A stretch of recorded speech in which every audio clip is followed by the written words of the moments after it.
Haunted house. अरे आपने क्या मजाक लगा रखा है। पिछले 1 महीने से आप मुझे एक घर नहीं ढूंढ के दे सकते। मैंने आपको मुंह मांगे पैसे तो दिए हैं, फिर क्या दिक्कत आ रही है? देखिए सर, मैंने बहुत कोशिश की लेकिन मुझे आपकी पसंद का घर नहीं मिल रहा है। देखो भाई, मेरे पास अब बिल्कुल भी समय नहीं बचा। मुझे 2 दिन के अंदर ही शहर में शिफ्ट होना है। जल्दी से मुझे कोई घर दिलाओ। सर, वैसे मेरे पास एक घर तो है, लेकिन शायद वह घर आपको पसंद नहीं आएगा, क्योंकि लोग उस घर के बारे में तरह तरह की डरावनी बातें करते हैं। वो हॉन्टेड है। देखो, मैं इन सारी बातों पर यकीन नहीं करता।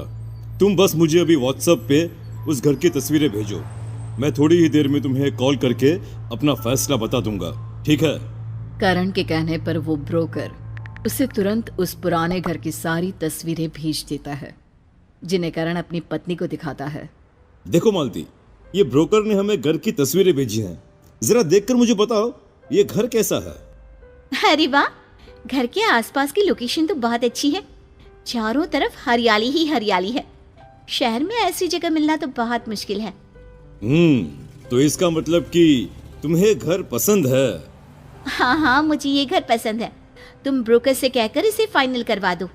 थोड़ी देर के बाद करण ब्रोकर को फोन करके उस घर को किराए पर लेने के लिए फाइनल कर देता है और एक ही दिन में सारी फॉर्मेलिटी पूरी कर करण अपनी पत्नी मालती के साथ उस घर में रहने चला जाता है।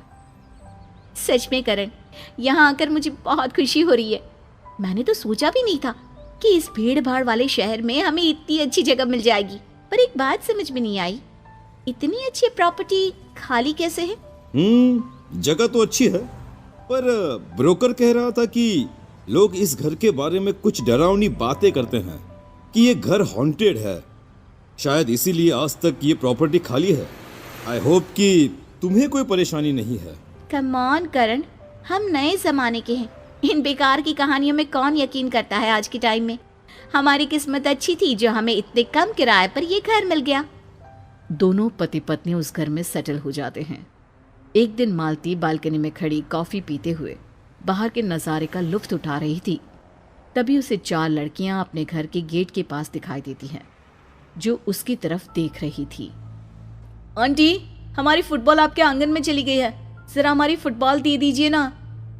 मालती फौरन नीचे जाती है और उन लड़कियों को फुटबॉल दे देती है। उन चारों लड़कियों के चेहरे पर एक अजीब सा आकर्षण था। मालती की शादी हुए 10 साल बीत चुके थे, पर फिर भी वो मां नहीं बन पाई थी। शायद इसीलिए उन लड़कियों को देख उसकी ममता जाग उठी थी और वो उन चारों लड़कियों को घर के अंदर बुला लेती है। मालती चारों लड़कियों को घर में बैठाकर उनसे ढेर सारी बातें करती हैं। आंटी, आपके घर के बिल्कुल पीछे हमारा घर है, आप हमारे साथ हमारे घर चलिए ना। हाँ आंटी, चलिए ना। लड़कियों के इतना बोलने पर मालती अपने आप को रोक नहीं पाती और उन चारों लड़कियों के साथ उनके घर चली जाती है।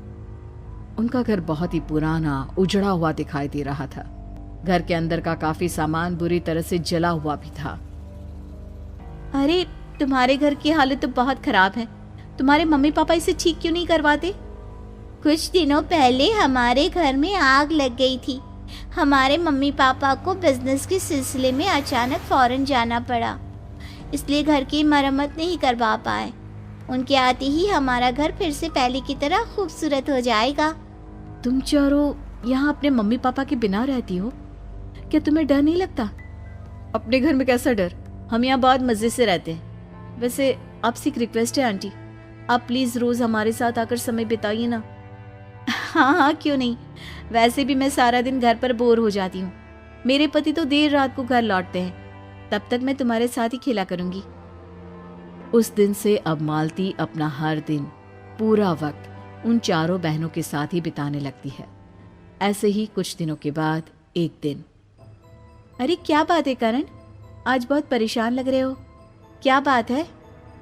क्या बताऊं मालती, सब कुछ खत्म हो गया। हम पूरी तरह से बर्बाद हो गए। बिजनेस में मुझे बहुत बड़ा घाटा लगा है। अगर जल्द ही मैंने कर्जदारों के पैसे नहीं चुकाए तो पता नहीं हमारे साथ क्या होगा। हे भगवान, ये तो बहुत बड़ी मुसीबत आ गई।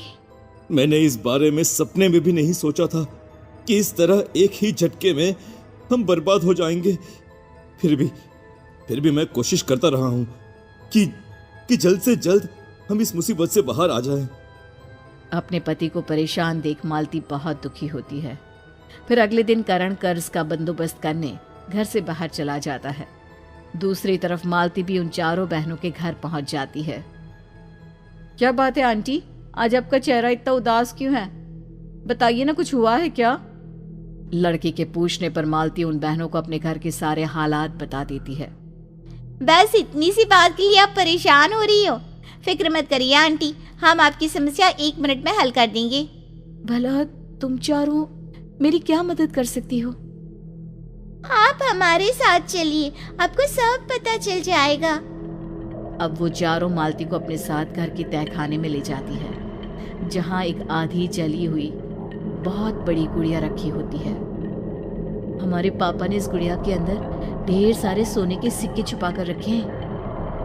इतना कहकर वो लड़की गुड़िया की नाक पकड़कर जोर से दबा देती है और अगले ही पल गुड़िया के मुंह से एक डरावनी आवाज निकलने लगती है। उस आवाज को सुन मालती घबरा जाती है, पर तभी गुड़िया के मुंह में से ढेर सारे सोने के सिक्के बाहर गिरने लगते हैं, जिन्हें देख मालती हैरान रह जाती है।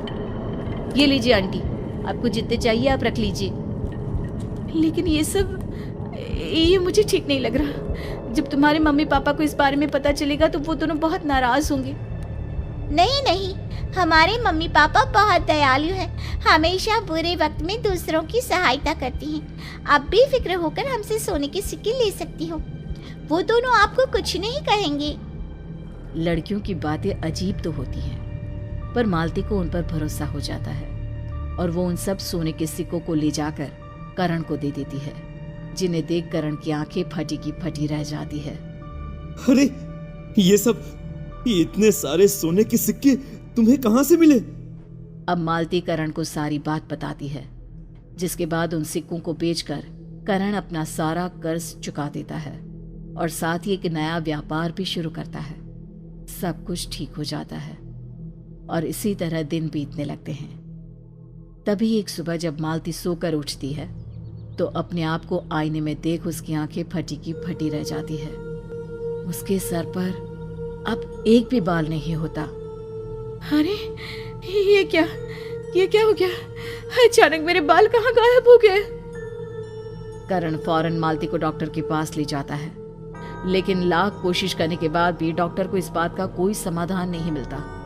उसके बाद दोनों उदास होकर घर लौट जाते हैं। फिर अगली सुबह जब मालती सोकर उठती है तो देखती है कि उसके दाईं हाथ की 5 उंगलियां गायब हो चुकी थी। ये सब क्या हो रहा है करण? ये तो बहुत ही अजीब घटना है, ऐसा कैसे हो सकता है? अब हम क्या करें?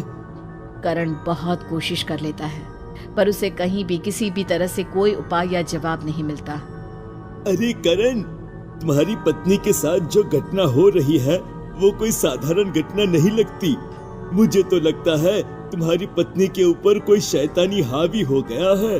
तुम्हें तुरंत ही किसी बड़े तांत्रिक या पंडित के पास जाना चाहिए।